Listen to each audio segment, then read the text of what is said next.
A soft light filtered through the foliage.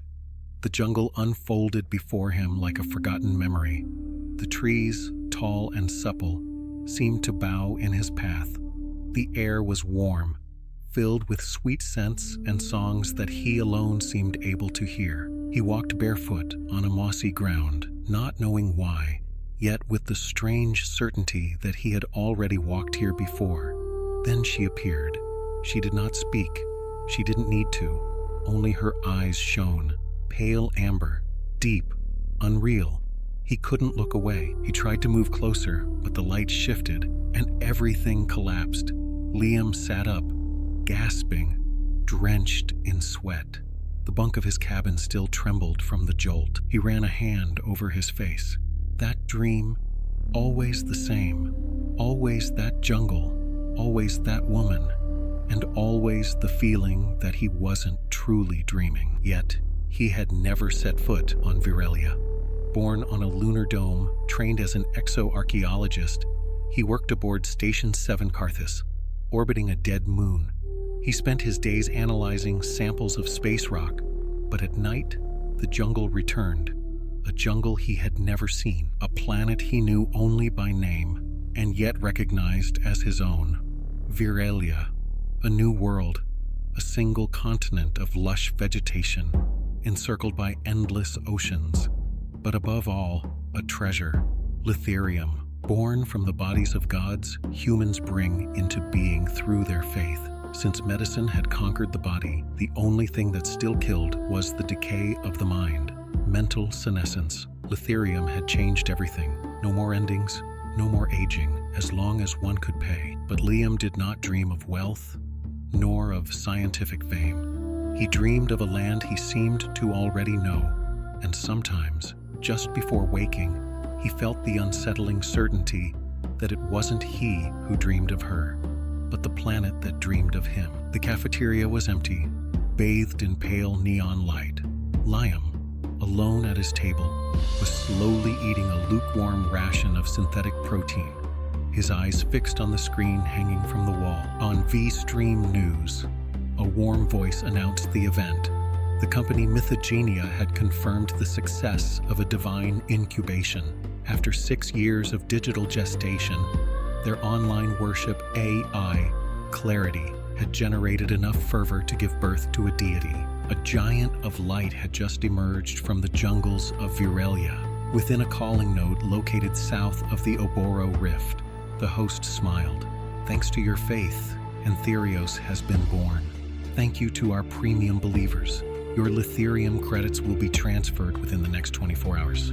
Glory to you." On the screen, a colossal form rose slowly above a trembling canopy. The god had Grecian features, as if drawn from ancient myths, a synthetic beauty, more calculated than genuine. 70 years ago, the first humans had discovered Virelya by accident. Its jungles hid immense statues. Zeus, Vishnu, Odin, carved into the stone like scars of a world that had never known humankind. Then one day, a god rose, alive, born from a spontaneous cult formed on Earth. A coincidence, they said then, an aberration, until he died, and his body turned into raw Lytherium, a substance capable of sustaining a human mind lucidly for centuries. Since then, faith had become an industry. Lyam watched in silence. At the precise moment when the god's head emerged from the mist, his eyes widened. A cry, or perhaps a vibration, something within the light screeched, an immense muted pain, as if birth itself were a kind of tearing. No one else seemed to notice, but Lyam did. He felt the pain, and that pain, he was certain, came from the planet Virelya itself. Something within him knew it, without proof, without reason, for as long as he could remember, he had always felt bound to that planet. As though it were calling to him, the silhouette lay there, titanic, in the heart of the jungle, a fallen colossus, petrified, whose immense features still bore the anguish of its final breath. Around it, the vegetation had turned yellow, as if scorched by the violence of its collapse. It had been nothing more than a myth, a legend born on Earth, a digital messiah, child of a viral cult and a prophetic AI. For years, millions of humans had prayed in its name, dreamed of its coming, projected their faith onto it, and somehow, in a way no one yet understood, that accumulation of belief had been enough to tear it from the void. It had taken form here, on Virelya, within a call node, a still unexplained zone where human emotions seemed to find physical resonance. 70 years had passed since the phenomenon was first observed. Since then, scientists had struggled in vain to explain it. No equation could model the link between collective imagination and this new matter. But the fact remained. When enough humans believed deeply in something on Earth, it took shape here, on Virelya. Not a metaphor, not a vision, a tangible, immense, and deadly reality. For these gods did not live long, too unstable, too bound to human passions. And when they died, their flesh transformed into Lytherium, a precious substance found only on Virelya. Around the corpse, machines were already at work, extracting the raw ore. Refined Lytherium could slow cerebral aging. Thanks to it, humanity no longer died from within. In the station's depths, as engines rumbled and screens streamed endless numbers, Lyam watched the images of a jungle torn apart by drills, of a massive creature collapsed in an emerald sanctuary. Lyam watched the footage in silence, sitting alone at his table. He already knew how the video ended. The ravaged jungle, the corporate commentary, the promise of reward for the faithful. He closed his terminal. His gaze drifted to the already open form. A scientific mission was seeking a technician for an advanced base in northeastern Virelya. Unstable region, difficult access, few applicants. He sighed. Then, without hesitation, he clicked send. Once again. It wasn't the first time, but this time, he felt it, would be different. She returns, always at the same moment. When the station falls silent and the cold walls cease to hum, she walks through a jungle he has never set foot in. She does not speak. She whispers, Lyam. Her eyes, pale amber, seem to pierce the veil between worlds. Lyam wakes, breath short, always at the same point. The moment he reaches out, and she vanishes. He turns on the main screen, flips through the news channels until one stream stops him. An Unval, live, majestic, a giant aerial jellyfish drifting slowly through Virelya's upper mists. Each pulse releases a soft, almost sorrowful light. Scientists believe they migrate with magnetic currents. Lyam stares at the screen for a long time. It isn't the creature that unsettles him, it's what he feels, the same impression as in his dreams. A presence, vast and gentle, an ancient sorrow. He thinks of the Sirens, Virelya's natives. No one truly knows where they come from. They sometimes appear in forgotten corners of the jungle, silent and elusive, strange, graceful, almost too beautiful to be real, like elves from some forgotten tale. They have never spoken, and when they cross paths with human teams, it is never peaceful. The next day, he catches his reflection in a glass pane and sees her for a fraction of a second. Her eyes. She is there, yet elsewhere. The reflection fades. He tells no one. That night, she returns to the jungle. She does not speak, but he understands. She does not speak, and yet for the first time, he hears her say, "What you're looking for is fading." He wakes with a start, but the room feels strange, blurred. The light from the porthole shimmers softly, and there, at the edge of the void, he sees her again. Or rather, he would swear he does. An Unval, slow and majestic, glides through the shadow of a waking dream, and Lyam, unable to tell if his eyes are open or closed, whispers, "I'll find you." The airlock closed slowly behind him, and the deep hum of the engines took over. Lyam fastened his straps, the precise gestures of a man who had waited for this moment all his life. Around him, the other technicians spoke in low voices. He did not listen. His eyes were fixed on the screen built into the seat in front of him. Virelya, The planet rotated slowly on itself, captured in real time by the shuttle's cameras. 2/3 oceans, one single continent, covered by an impenetrable green mantle. From up there, it looked peaceful, almost asleep, yet something within it vibrated, like an ancient waiting. The briefing spoke of a world under control, responsibly exploited without human colonization. The Serents? Barely mentioned. Officially enigmatic life forms, hostile to human activity, rarely seen. Nothing conclusive, said the reports. Nothing clear enough to question the drilling. But Lyam did not believe in such silences. No one dreams of a world without memory. He thought back to his application, sent dozens of times, rejected just as many, and to that unexpected message, a week earlier, inviting him to join the mission as a field technician. Few details, even fewer explanations. He had not hesitated. The briefing had been short, almost cynical. The objective? To monitor the lithium harvesting sites in the coastal area, to avoid the sacred zones, catalogued as call nodes, to ignore undocumented phenomena. When the shuttle began its approach rotation, the porthole revealed the ocean. Vast, blue, infinitely alive.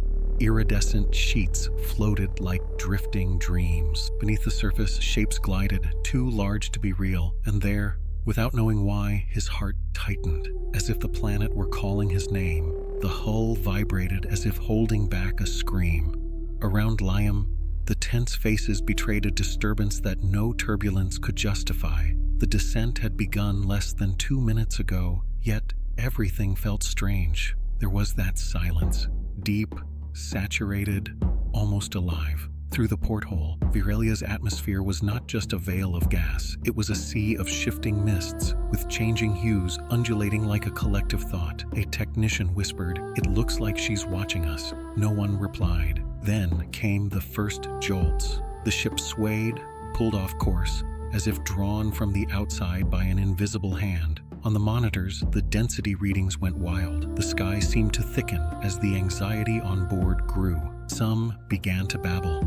Others, eyes wide open, swore they had dreamed while awake. A woman described a coral city hanging in the sky exactly as another did, without having heard her. An impossible coincidence. Lyam was not afraid. What he felt was something else.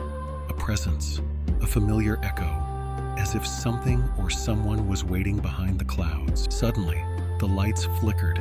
The central screen displayed an error message. Then nothing. Radio silence. For 15 seconds, the ship was alone. In the cockpit, the engineers sweated. Their voices turned dry, staccato. Something was jamming the transmissions. Not a storm, not a malfunction, a deliberate interference. Lyam felt his breath catch. He did not know why, but he thought of the Essence, those beings said to be tied to Virelya's forbidden zones, to unexplained phenomena. They had never answered any contact attempt. The signal returned abruptly, as if nothing had happened. The shuttle resumed its descent. The screens came back to life, and on one of them, a cloud seemed to form a human shape.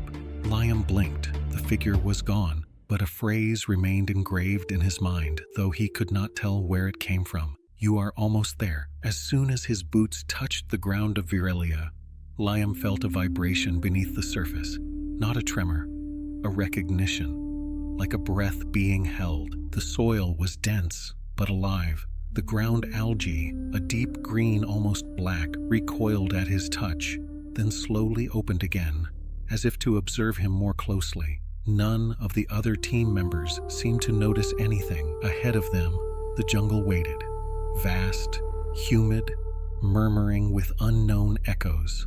The Vetherans, those ancient trees described in the archives, rose in the distance, tall as vegetal cathedrals. Their twisted branches climbed upward in silence, but some bent down, just a little, just toward him.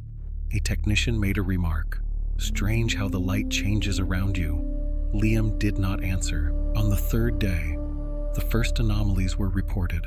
2 exploration probes had disappeared, then a third, They were supposed to return automatically to the camp, but nothing, as if the jungle had swallowed them, without sound, without trace. Some spoke of malfunction, others of sabotage, but no one dared to say what everyone was thinking. Something in that forest did not want them to enter. That evening, as Lyam wandered away from the camp, he saw her, a figure, motionless, at the edge of a translucent stream. She wore a thin suit, like the scientists, but he knew immediately she was not one of them. She looked up, those pale amber eyes. He took a step.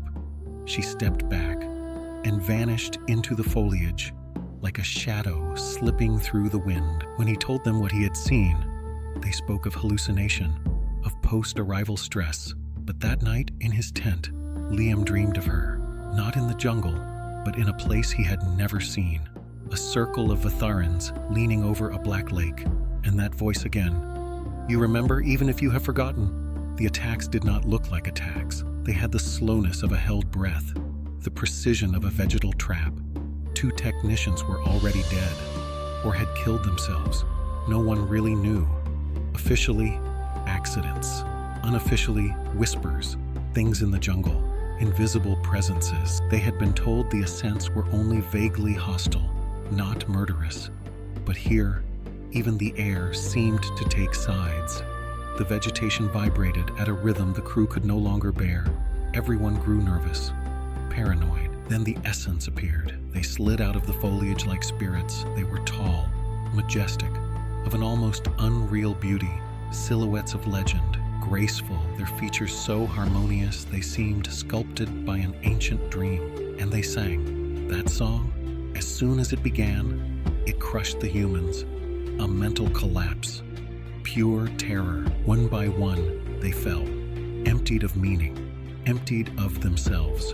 Lyam collapsed, eyes half closed, on the edge of unconsciousness. He remained there, frozen, while the Essents approached. They observed the bodies, wordless. They knelt beside some, placed a hand on a forehead, brushed a shoulder. Were they studying them? Then, in a single fluid movement, they rose and retreated, disappearing into the forest. A silence, a heartbeat. Lyam thought he was alone. That was when he heard it.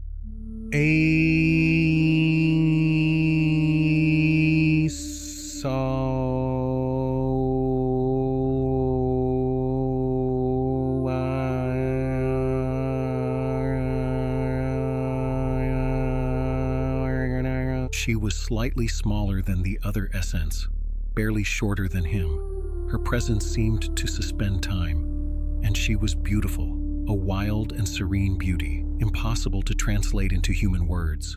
She sang to herself, it seemed. But Lyam understood. He did not know why.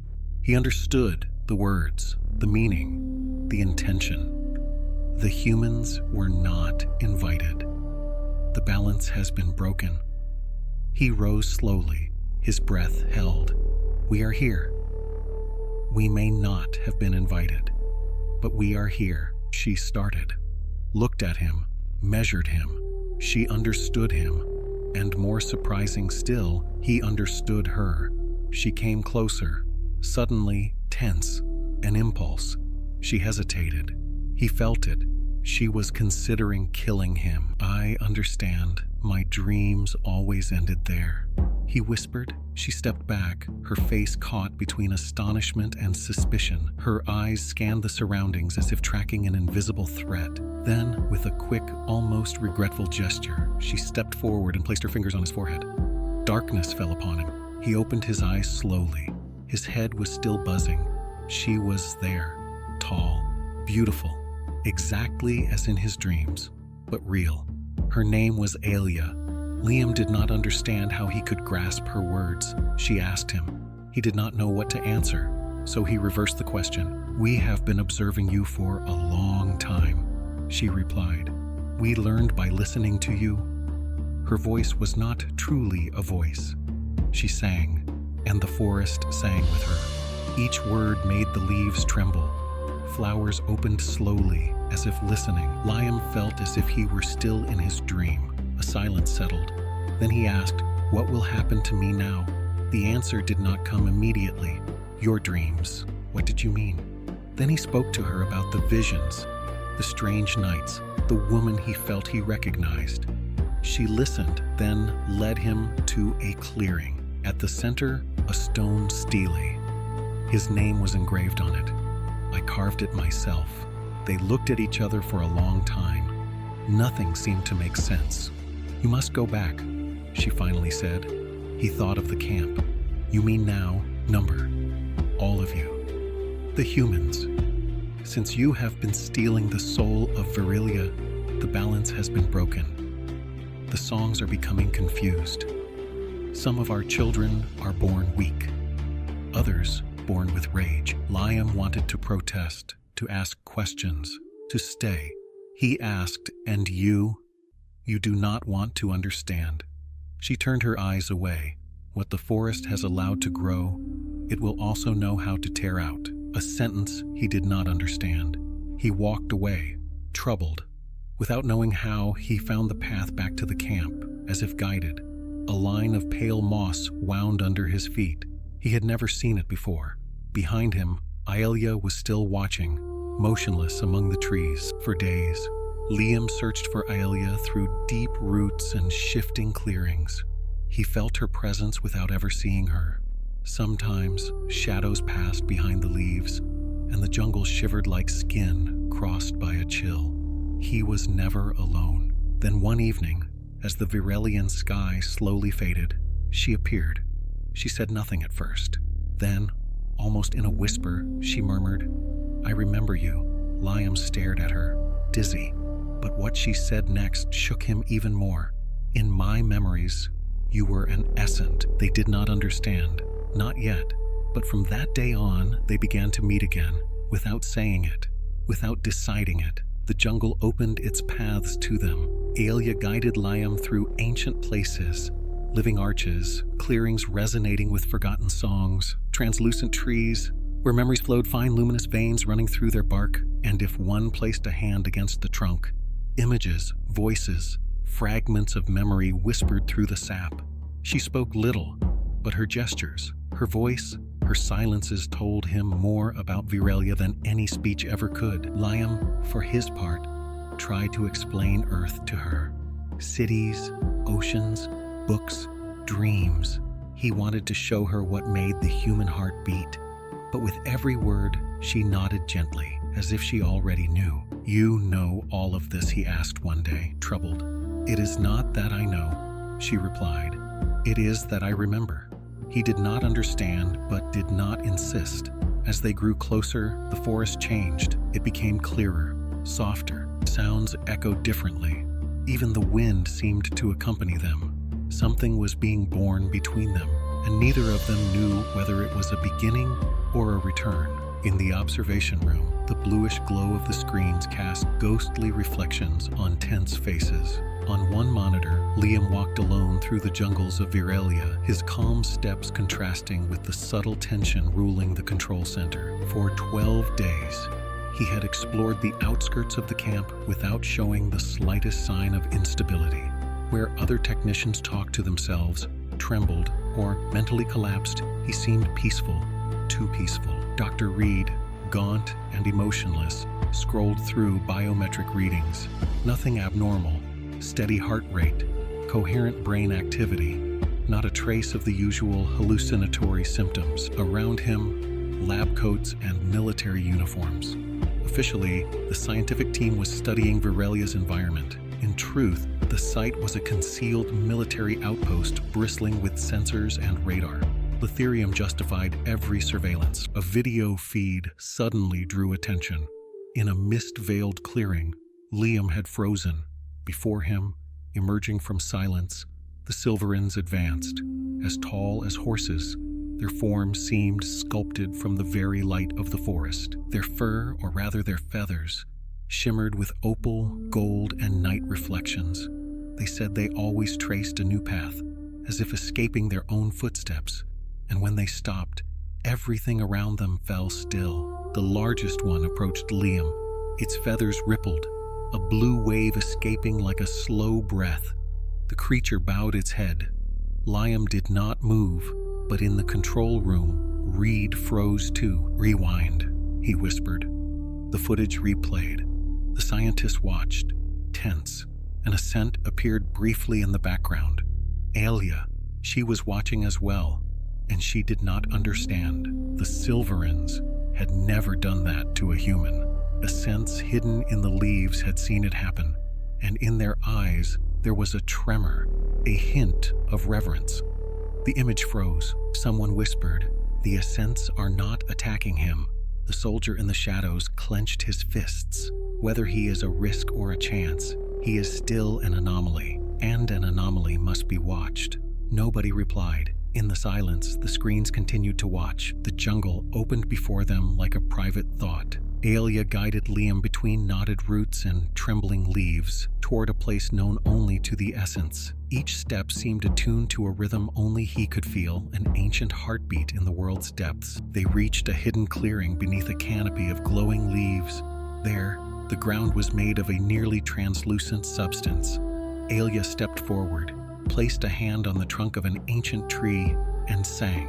The song did not address anyone. It did not speak.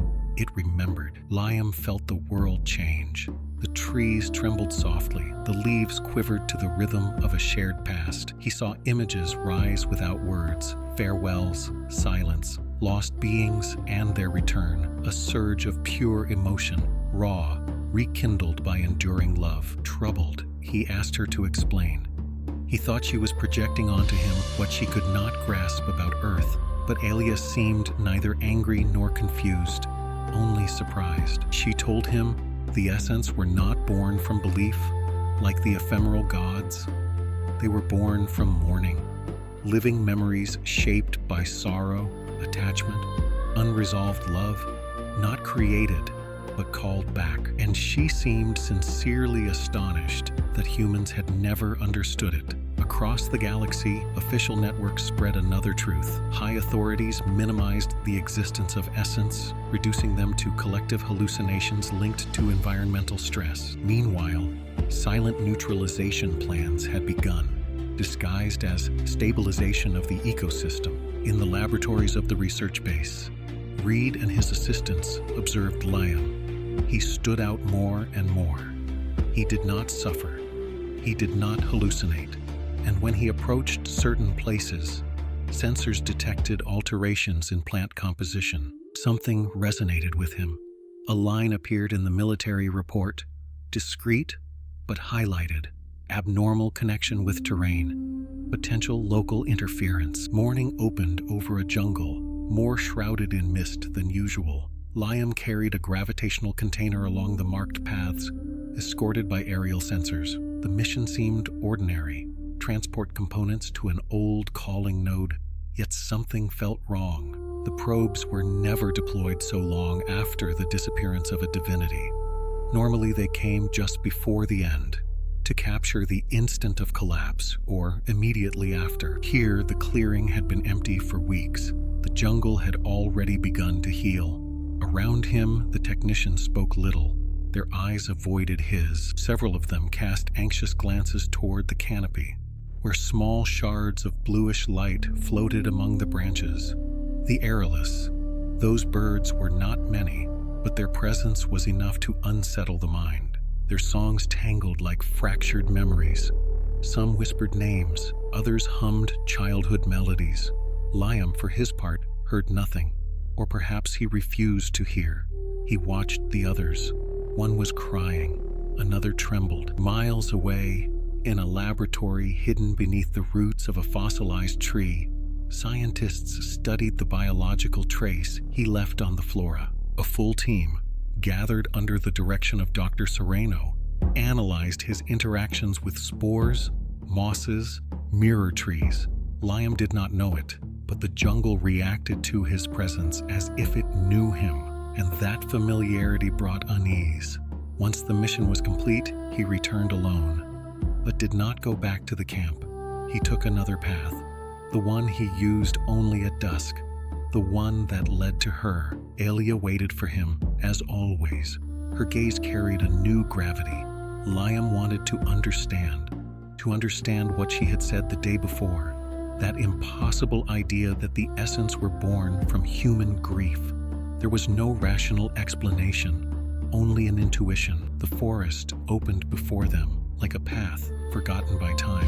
Aelya moved with an almost unreal grace, her steps brushing the moss without bending it. Lyam followed as best he could, pushing aside the supple vines and pearly leaves. She did not look at him, but she knew he was there, always a little late, but always there. When he finally caught up with her, she turned her head toward him. A glimmer of light slid across her face. She smiled softly. There was in her eyes a quiet amusement, almost tender. They had changed, both of them. In a few weeks, something had formed between them, like an invisible thread, vibrating in the silence. They walked a long time without speaking. Then Lyam finally asked the question, the one he had carried in him since their first encounters, the one he no longer dared to hold back. Aelya stopped. A shadow crossed her gaze. She seemed surprised that he dared to ask that, then embarrassed, as if the truth, even gentle, risked hurting. So she explained, not only with words, but also with gestures, glances, the way the leaves trembled around them. The gods created by humans were born from collective belief, but they were only hollow forms, frozen ideas, reflections of hope without coherence that no one truly knew, great silhouettes without a soul. The Essents, on the other hand, were born differently, through love, through grief. When the attachment to someone lost became too strong to fade, it anchored elsewhere, on Virelya, and took shape. Aelya did not remember her former life. She carried only a sensation, like a dream forgotten at dawn, a fleeting warmth, a light from before. All Essents knew this without learning it. It was written within them, a silent truth. She lowered her eyes. He should have known. He was different, inevitably.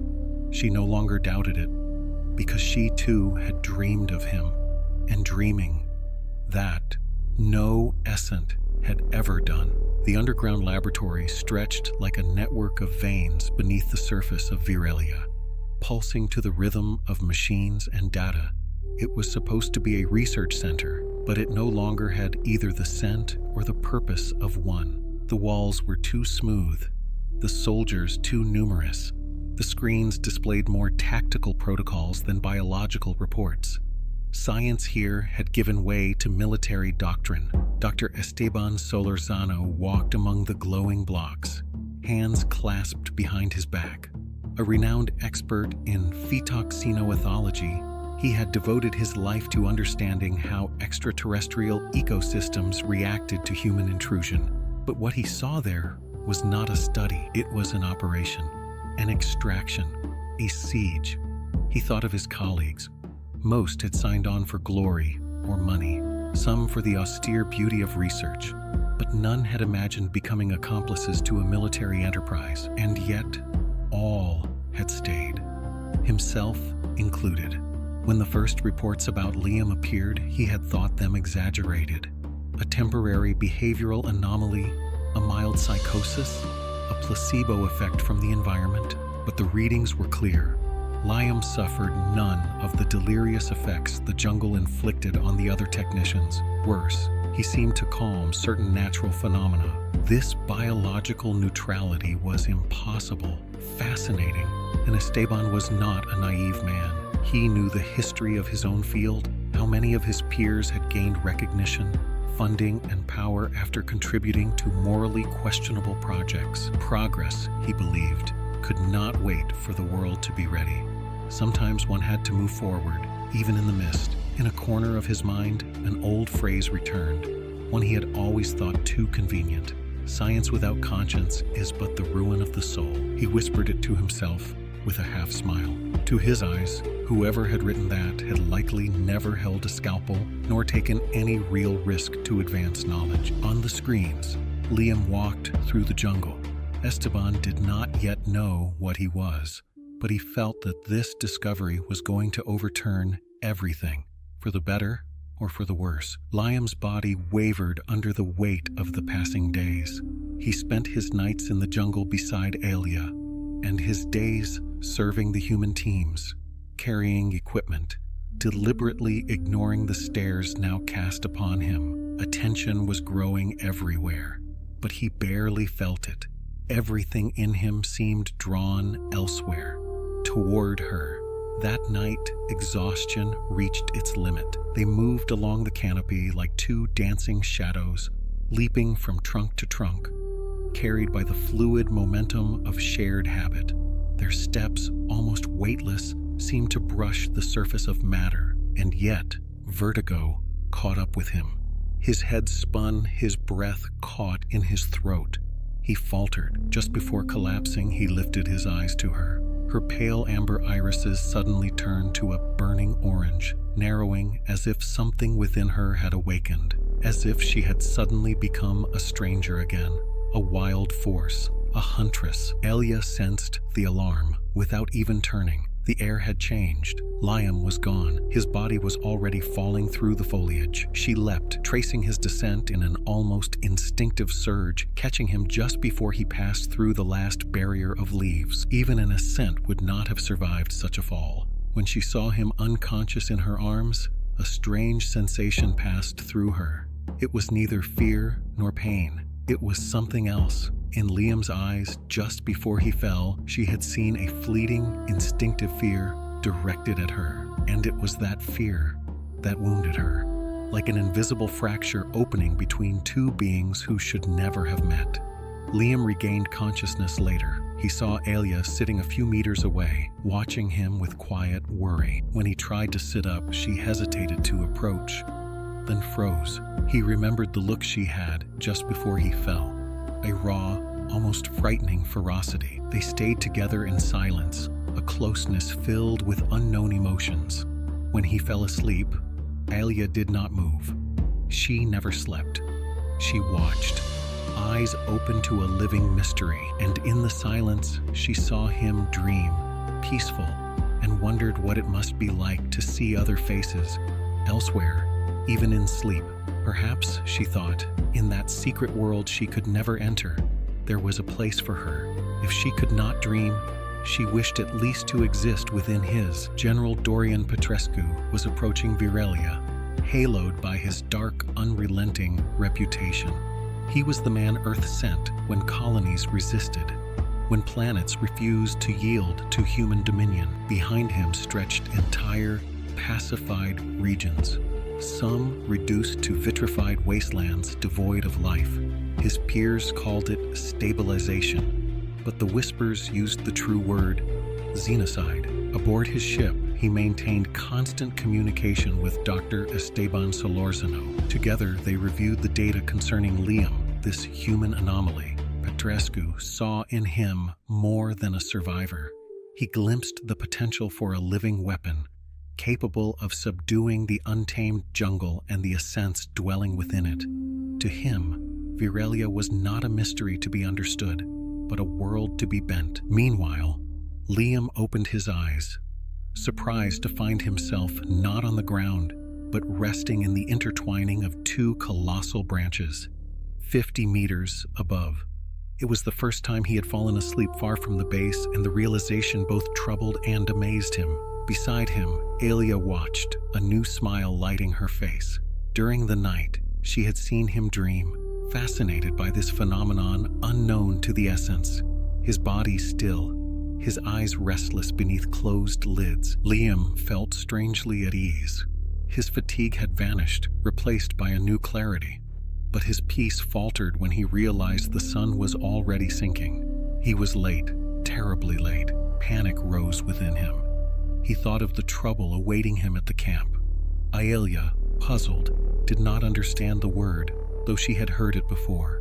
For her, time was no constraint. Seeing his agitation, she offered to help. She made him hold on to her, tightened her grip by tying a vine around his wrists, and without warning, leapt into the void. Terror seized Lyam, but Aelya guided him through the canopy with supernatural grace, leaping, gliding, twirling from tree to tree. It was a dance, a wild surfing through the living fabric of Virelya. Gradually, fear turned into exhilaration. Like a ride on a roller coaster, Lyam let himself be carried away, awed by Aelya's strength and grace. When they reached the edge of the camp, she stopped.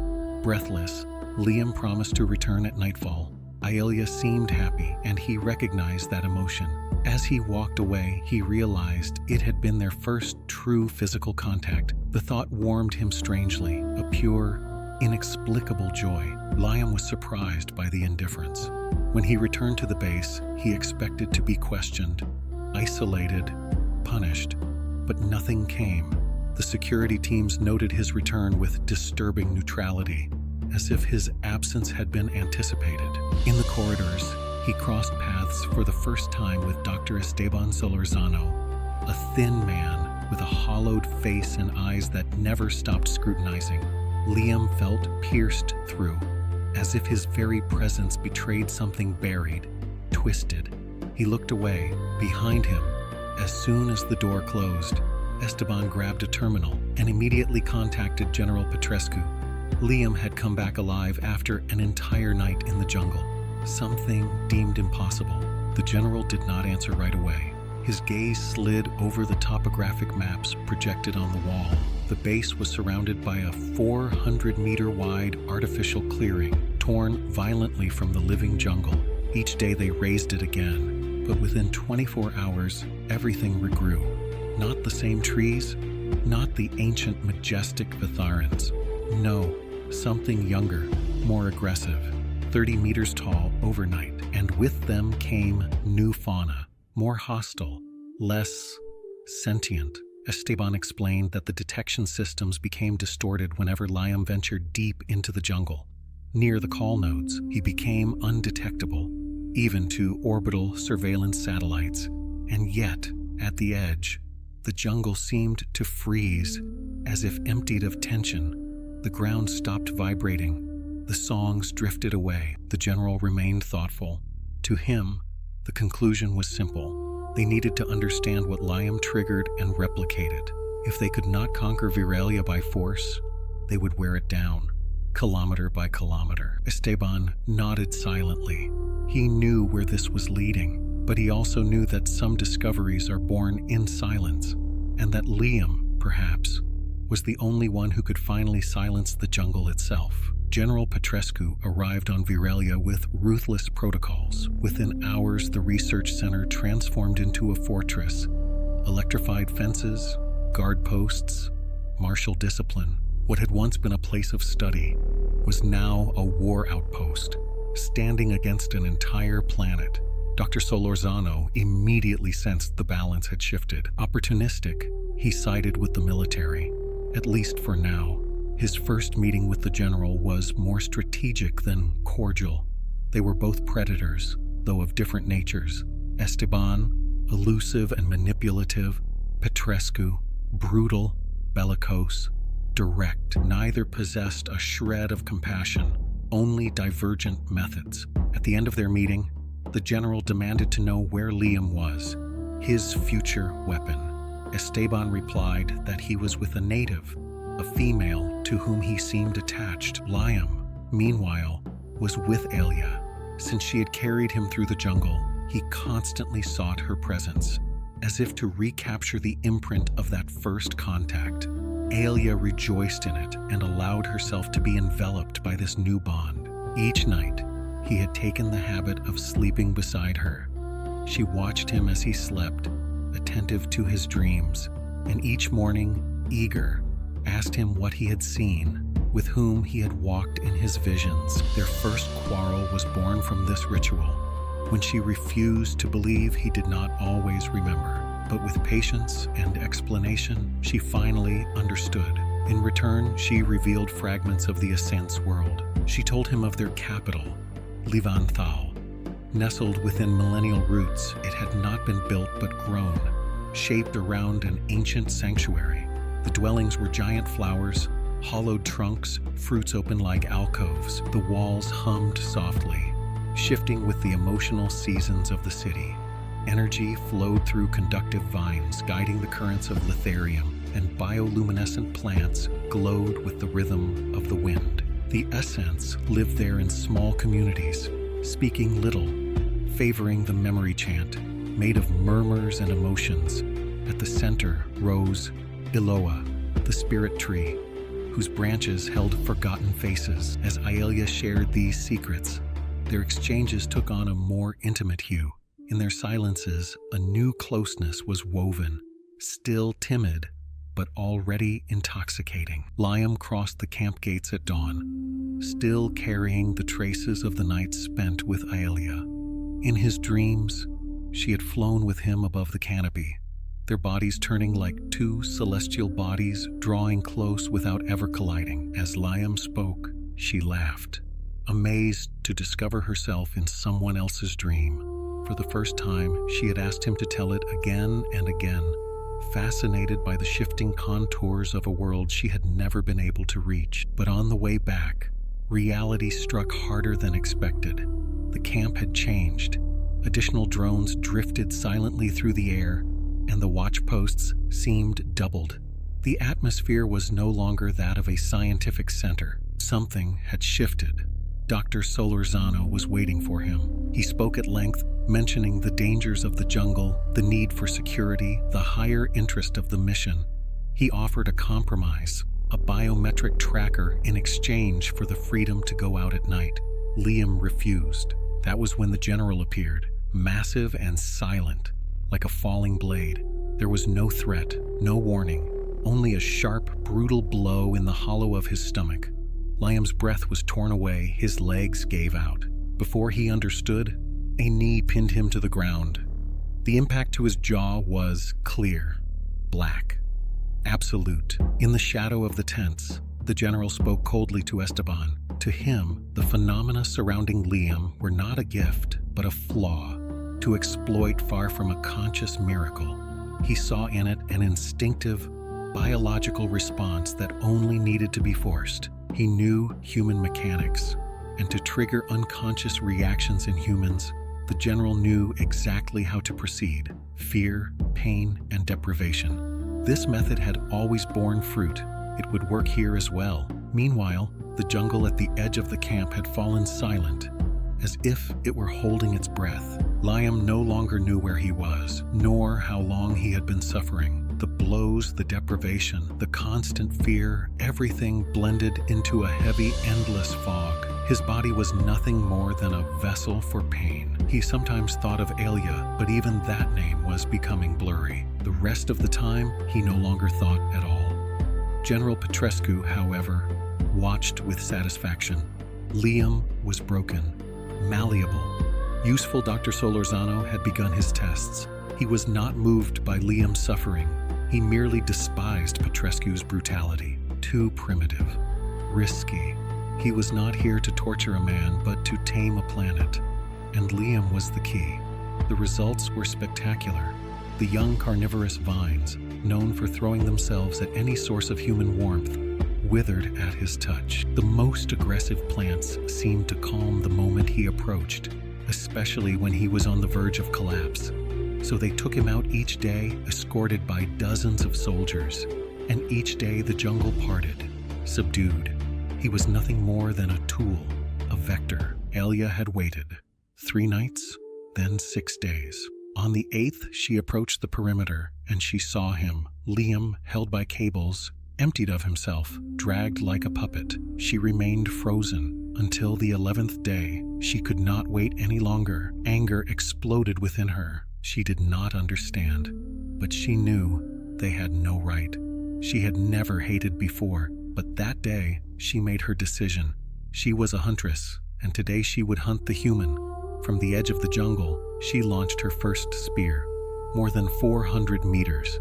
The impact killed a soldier instantly. The humans panicked. Another projectile cut down a second man, and at the center, Lyam screamed. His cry was no longer human. Something opened inside him, something the jungle itself seemed to hear, and no one, neither human nor Essent, was prepared for the hell that was about to be unleashed. A silhouette collapsed before him. The soldier had just been pierced by a spear, the pattern engraved on the grip. He recognized it. It was Aelya. She was there, somewhere in that tide of uniforms. He tried to rise. Lyam wanted to act, to warn, to scream. But he was nothing but pain, dizziness, and scattered fragments of consciousness. If he did nothing, Aelya would die.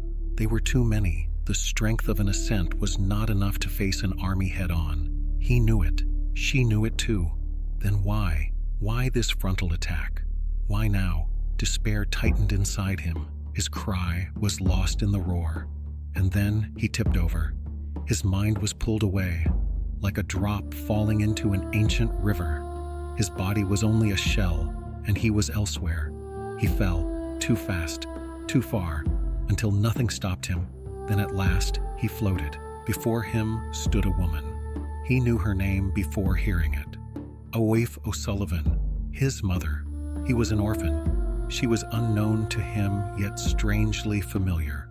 She was no longer alive, but she stood there, young, newly arrived on Virelya, chosen by a religious AI, sent here to prolong for a few moments the life of a dying god. He then saw Angus, the god of dreams, vast, glorious, then fading, and a secret hidden at the heart of divine agony. His mother no longer worshipped him. She loved him, not as a myth, but as a being. That love had been enough to shake the rule, to force Virelya to answer it, to bring forth a child, a son. Lyam. He returned to himself in a jolt. Something had changed. Virelya knew him, and he finally knew it. Around him, chaos, cries, shots, bodies, and Aelya, appearing like lightning, her purple eyes, her lethal grace. She lifted him onto her back, the soldiers' blood still fresh around them.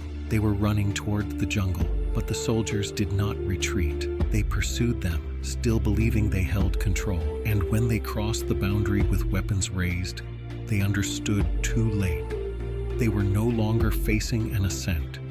It was the planet itself that was awakening, and it was not merciful.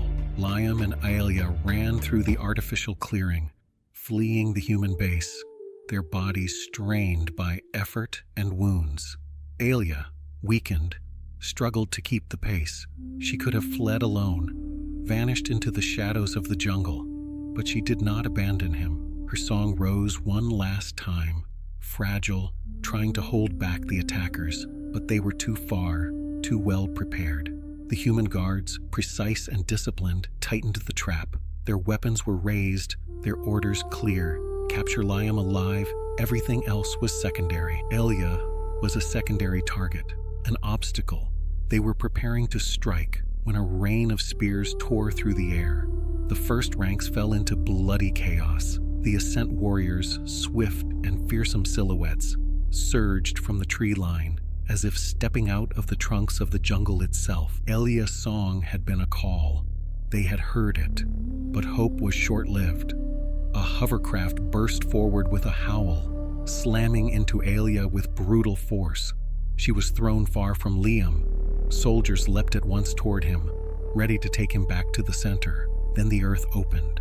Roots shifted. Young trees stretched their branches. The flora awakened, as if filled with an ancient and furious consciousness. The guards were seized, crushed, broken, smothered by the vegetal limbs of Virelya. The jungle had waited patiently. Now it was answering the human invasion. When all fell silent, no human remained alive at the edge of the forest, only bodies fixed into the soil. Lyam stood dazed at the heart of the carnage. Around him, the Essent warriors had emerged from the forest. They did not speak. They watched him. Aelya rose again, still trembling. She understood what the others were seeing, what their eyes expressed. It was not love. No, it was something else, more dangerous. It was reverence. And that, on Virelya, had never existed, because to revere here was already to begin destroying. Lyam was not native to Virelya. He did not know the unspoken laws that bound its children, but the Essent warriors knew them. They knew that love unsettles, but worship consumes, and yet they were almost kneeling. Why were they forgetting what everyone learned at birth? Why were they ignoring the oldest rule of all? He was barely 20, and his boots sank into soil that was no longer truly alive. The young soldier walked through a burned clearing, the remnant of a war that, a few months earlier, had been nothing more than a distant tremor. He had been promised a quick mission, almost an easy one. Stabilization, they had said, but stabilization looked more like a failure covered with ashes. The trees of Virelya, once immense and rippling, now lay like hollow carcasses. The flora no longer moved. The roots had lost their murmurs. The work of Dr. Solorzano, who had died during the disaster at the base, had made it possible to calm the jungle. Pacified, yes, but alive, no. The fauna had fled or dissolved into the ground. The jungle seemed to be waiting for something, like a held breath. The soldier was part of the new recruits, trained in haste to replace the hundreds of men who never returned. The Essents, they said, had become monstrous, a spectral gorilla, elusive. They emerged from the ruins, struck without sound, and vanished before a single shot could be fired. He did not know that their leader was a man whose name was spoken only with fear. Lyam. The soldier knew nothing of this. He knew nothing of the massacre that had swallowed the scientific base a little less than a year earlier. General Petrescu and Solorzano had died there, torn apart by a force the official reports did not explain. Since then, the war had no boundaries. It spread everywhere, without order, without logic. He had simply been told, shoot anything that is not human. So when he saw the pale silhouette in the mist, tall and slender, he felt his heart contract. An Essent. The hatred of his people had taught him to fear them.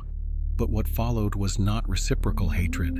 It was a sharp shadow, a silent movement, a pain that entered his chest before he could even cry out. He fell, and in his last breath, he saw a still figure beyond the warrior Essent, a man standing, calm, a man whose eyes carried a sadness far too ancient for his age. Lyam. He said nothing. He did not need to. The soldier understood 1 second before fading that he had not died from hatred. He had died in a war he did not understand, a war this man seemed, deep inside, to mourn. Among the ruins of the wounded forest, Lyam walked alone. Each step awakened faint vibrations, almost imperceptible, as if the ground breathed in rhythm with his thoughts. The world around him seemed to fall silent as he approached, not out of fear, but out of recognition, a recognition he had never asked for. For weeks, something within him had opened, not a power, not a vision, a memory. Or rather, a memory that was not his. He sensed it through the roots, in the mist of the undergrowth, in the green light filtering through the branches. Virelya itself was speaking to him, not in words, but in sensations, in images that belonged to no living being. He saw a time before all form, when the planet was only an isolated consciousness, awakened in the void without knowing why. It had not been created.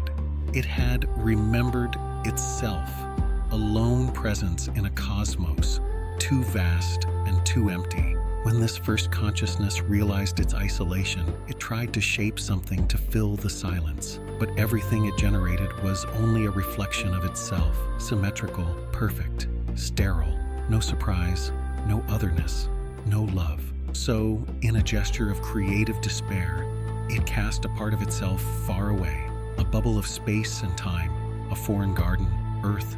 It watched it grow from a distance, like a mother too afraid to touch her child. It saw the first human emotions arise: fear, desire, joy, grief. And each of these emotions produced an echo, a subtle vibration that Virelya perceived as invisible companions. She did not invent them, she welcomed them. The first Essents were born this way, shaped by the sorrow of the living. Then came the giant gods, created by collective fervor. Every form, every being, was only a human memory made tangible. Virelya became the unconscious memory of Earth. But now, something had changed. Human emotions were too many, too loud. The planet could no longer absorb this excess. It created Lytherium to release the overflow, and even that was no longer enough. Lyam then understood the truth. If he existed, he, the unique fusion of belief and love, it was because Virelya had finally found a mirror able to understand her. And that mirror was him. The jungle was slowly reborn around him, but its breathing had changed. It was no longer the dance of before, made of murmurs, surges, and tremors. It was an irregular pulse, almost anxious, as if Virelya were drowning in its own emotions. And Lyam, despite himself, had become the center of it. Each night, when Aelya placed her hand on the bark of a vatharan, the light within the trunk shifted.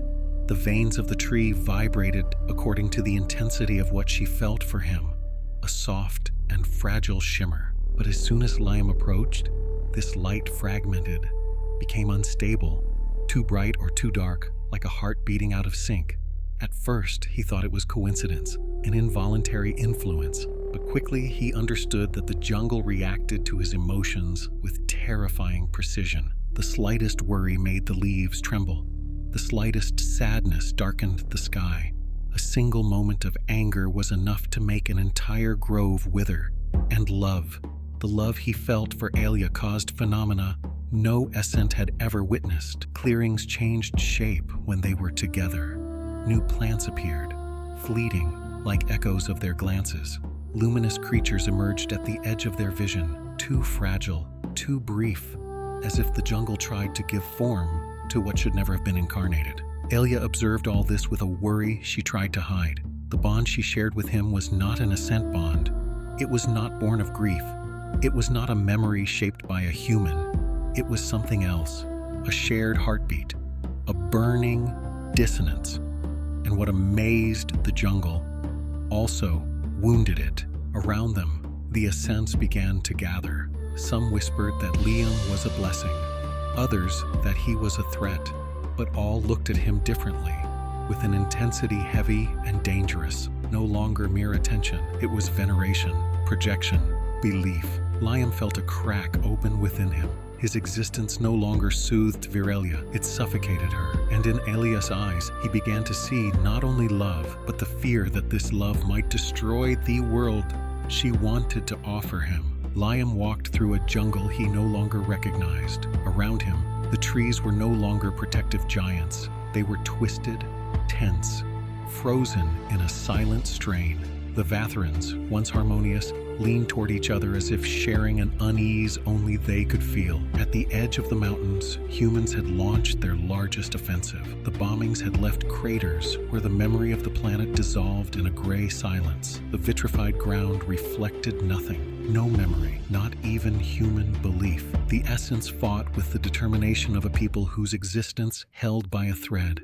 They gathered in circles, their songs vibrating with a new intensity, deeper, almost painful. They synchronized with Virelya's failing heartbeat, forming a living barrier against human advance. Lyam had become their symbol, despite himself. He had never commanded. He had never given an order. But wherever he went, the chants grew in fervor and the Essents fought with a fever difficult to explain. Aelya knew it. She saw it, and it frightened her. The planet itself seemed to fracture under the tension.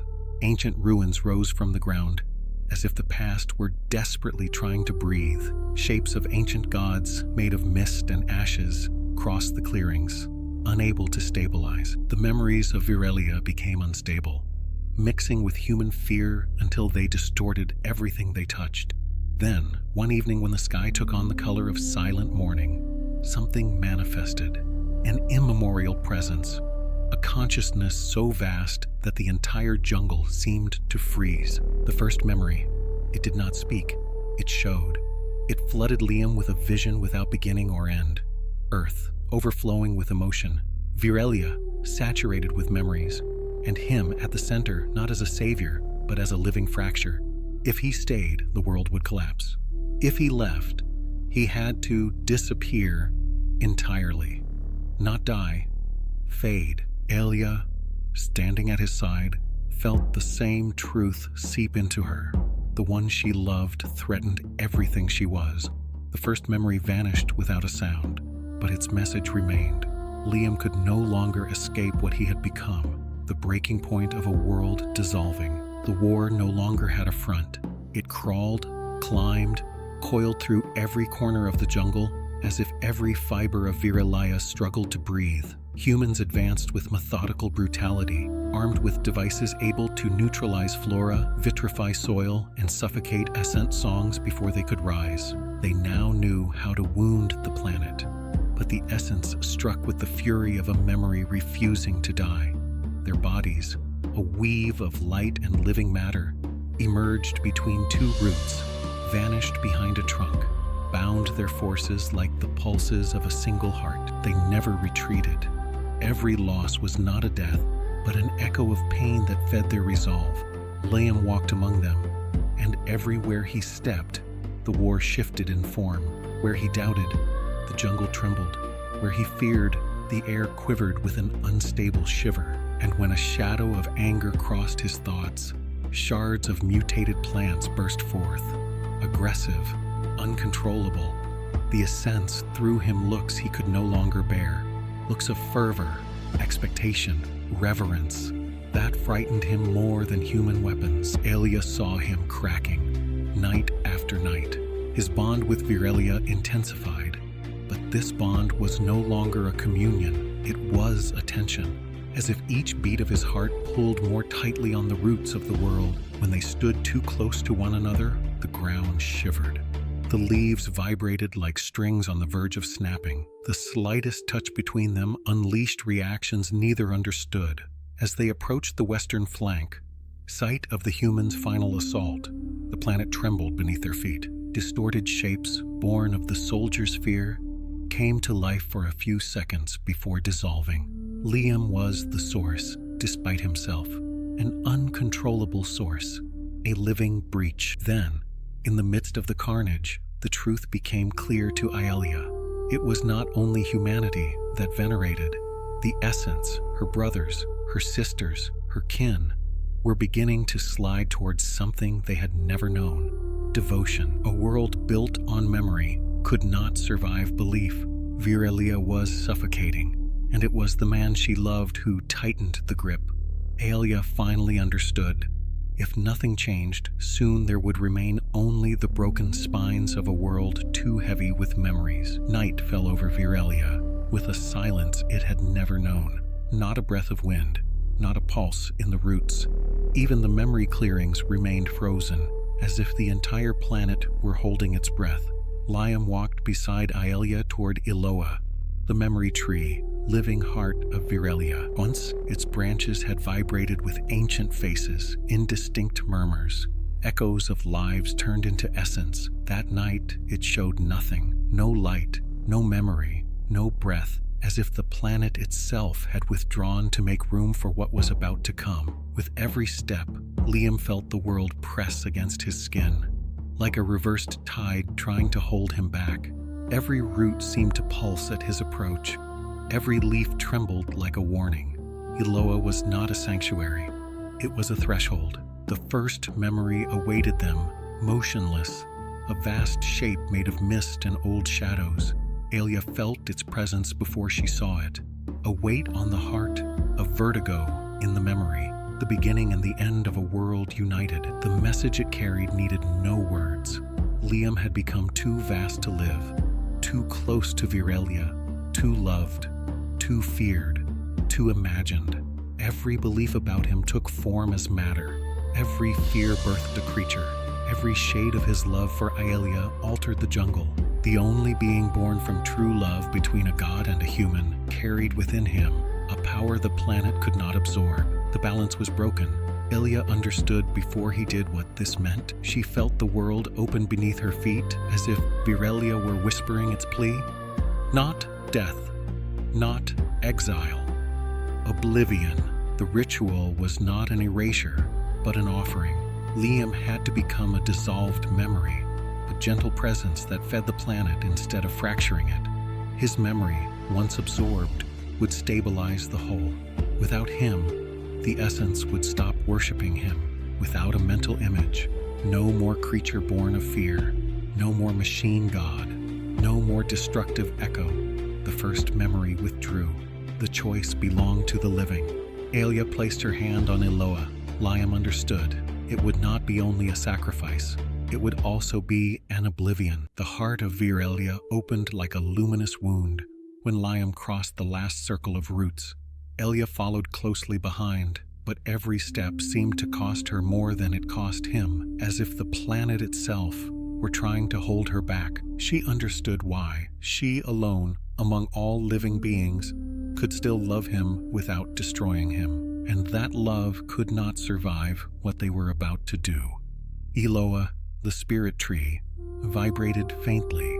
Its immense branches seemed ready to collapse under the weight of 1,000 memories. The faces carved into its bark pulsed, faded, returned, as if this ancient heart were struggling to maintain a stable form. It was waiting, not for a god, not for an Essent, not for a human, but for someone who was all of these at once. Lyam placed his hand on the bark. Aelya felt the entire jungle hold back a sob. He did not transform. He did not disappear. Nothing so simple. The ritual began as a shift, a silent tear. Lyam's memory, that fragile fabric made of childhood fears, stolen moments, nights beside Aelya under the canopy, began to dissolve into the living matter of the tree. Every fragment of memory became a gentle light, absorbed by Aelya's veins. The entire world vibrated in response. The clearing stabilized. The wild zones of the jungle regained their shape. The ground stopped trembling. For the first time in weeks, Virelya breathed. Aelya, on her knees, watched him fade. Not his body, his presence. What made him Lyam? Even his face seemed to lose its contours, like a dream forgotten upon waking. In a breath, she understood she would be the only one to remember. Her love would survive the disappearance of his name and his image, because it had not been born of grief, but of a desire too human and too real to be dissolved. When the ritual ended, Lyam was no longer there, not dead, not alive. He had become a root among the roots, a soft vibration in the weave, a peaceful silence at the heart of the world. The songs of the Essence ceased. The artificial gods faded. The Lythirium became inert, scattered like ancient dust. Aelya rose alone in the clearing, and Virelya, for the first time in a long while, fell completely silent. The disappearance of Lyam was not an event. It was a breath, a barely perceptible tremor, like the moment when a tear has not yet fallen, suspended on the eyelid of the world. In the hours that followed, something changed in Virelya. A strange calm spread first through the roots, then through the canopies, then into the depths of the bioluminescent oceans.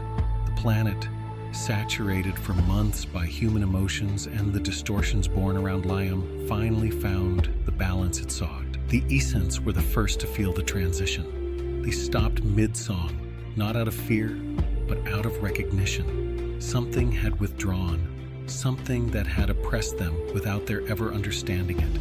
And yet, they did not know what had disappeared. A pure, complete, perfect forgetting.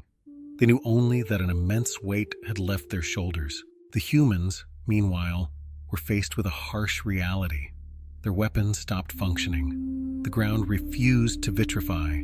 The Lythirium, once their most precious treasure, no longer emitted the slightest glow, like an instrument deprived of its music. The nature of Virelya, weakened but not defeated, folded inward. The forests grew back in silence, closing the cleared paths. The roots formed shifting barriers that the soldiers could not cross. The whole world became an inaccessible enclave, a territory no human will could enter. It was not an act of war. It was a refusal, a natural closure, a skin reforming over a wound. The human survivors retreated to their ship without understanding why their machines no longer made sense, why the Essent songs no longer echoed, why the jungle no longer attacked them but ignored them. They departed in silence. The war faded for lack of fighters. Aelya stayed behind. She walked to the clearing where Aelya pulsed with a faint but peaceful light. There, at the center of the blackened ground, a small translucent shoot, barely larger than a fingertip, vibrated with new intensity, a life born from forgetting, or perhaps from a memory only she still carried. Aelya knelt. She did not speak. Virelya had found its peace. She had not. Since Lyam's disappearance, the planet had slipped into a cycle of contained softness. The jungle had regained its shades, not bright, but muted, as if the light itself were walking on tiptoe, so as not to disturb a grief it did not understand. Aelya lived apart, far from the other Essents, Far from the war and its human remnants, she had settled near the clearing where the young shoot from the ritual rested. The new root never stopped growing, slowly, like a timid breath. It pulsed at night with a soft, amber light, almost imperceptible. Aelya watched over it constantly. She did not sleep. The Essents never sleep, yet something within her resembled an eternal vigil. She no longer hunted, no longer sang with her kin, no longer traveled the canopy as she once did. She stayed there, her eyes on this shoot as one contemplates the last thread of a dream one refuses to release. Every night when the moon of Virelya painted the jungle in ink blue, she sang, not to invoke, not to soothe, not to guide. She sang a name no one else knew. A name the ritual should have erased. A name the Essents, if they heard it, would not even understand. But Aelya remembered it, because her love had not been born from grief. It was neither memory nor belief. It was the love of her soul companion, and the ritual of forgetting could not dissolve a true feeling, one that relied on no shared memory. Her voice, each night, carried that truth.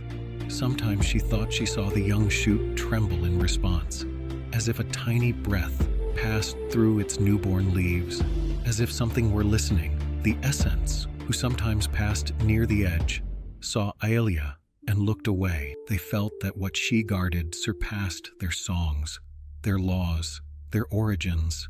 They respected her. They feared her a little, and they bowed without understanding. Aelya asked for nothing. She had simply become this.